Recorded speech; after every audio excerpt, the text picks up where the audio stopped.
You ask Tiger to solve.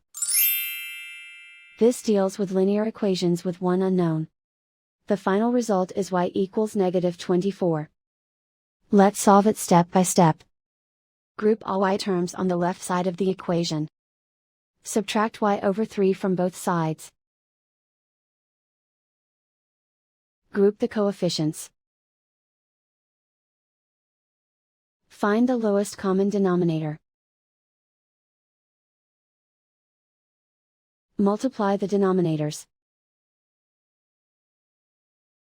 Multiply the numerators. Combine the fractions. Combine the numerators. Group like terms. Combine the fractions. Combine the numerators. Reduce the zero numerator. Simplify the arithmetic.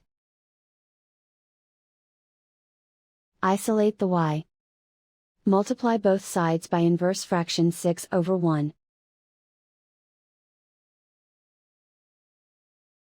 Group like terms. Multiply the coefficients. Simplify the fraction. Simplify the arithmetic. And so the final result is y equals -24.